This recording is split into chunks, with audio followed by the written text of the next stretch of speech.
Jujutsu Kaisen Season 2 Part 1 was kinda lame, but it did have its good moments, so fair warning, spoilers ahead. So immediately, I want to start it off by saying the first 3 episodes are the biggest waste of time I've spent on anime this entire year. And I'm not saying nothing happens in those episodes, but the episodes are filled with content that does absolutely nothing for the story or just gets thrown out right away. For example, at the end of episode 2, they spend like 7 minutes talking about how they're gonna save Rico's maid, and at the beginning of the next episode, they just at the beach and they skip over the entire rescue mission. Which, don't get me wrong, I get why they did that and it was kinda funny, but I feel like it's wild to have half an episode of build-up for one joke that lasts like 5 seconds. And don't even get me started on the goddamn 10 minutes of aquarium footage we had to suffer through. Like, I'm sorry, but this is Jujutsu Kaisen, not a slice of life anime. There is no reason to be wasting an entire episode of a 5-episode anime so Gojo can date a middle schooler that's about to be sacrificed. Like, what are we doing at this point, man? Like, come on. But you know what's worse? The last 2 episodes are actually pretty good. And the problem with that is that since 3 of the damn 5 episodes are a waste of space, the last 2 episodes feel super rushed and the moments that are supposed to hit hard kinda just fall flat. Point in case, Rico getting absolutely blasted in the dome piece. It kinda just happened, and instead of making me feel sad, I was kinda just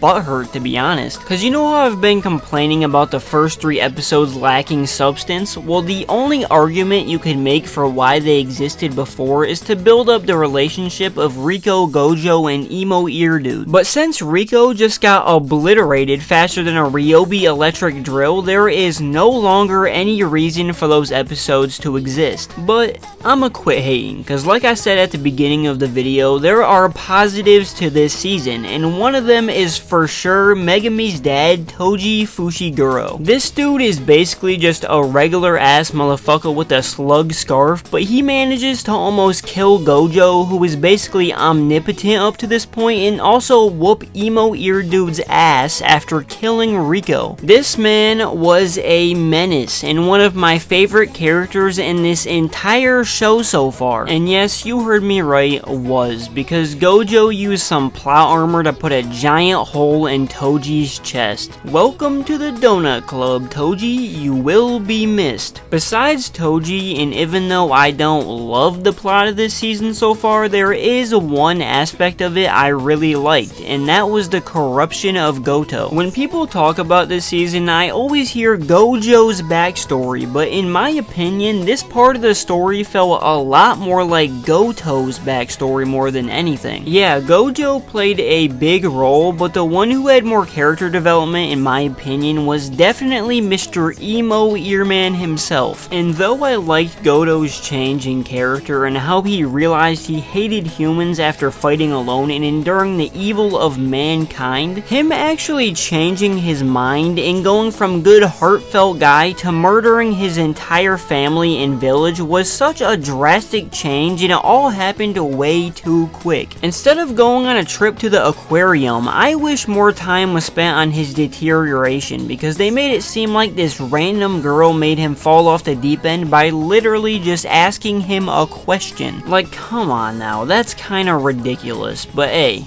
that's it for the video, and I know I was kind of talking about the negatives the entire time, but I did think this season was pretty good. I just think in comparison to last season, it definitely could have been better, but part 2 is about to drop, and I heard that's fire, so I am hyped for that. Anyway, like the video, subscribe, appreciate y'all, deuces.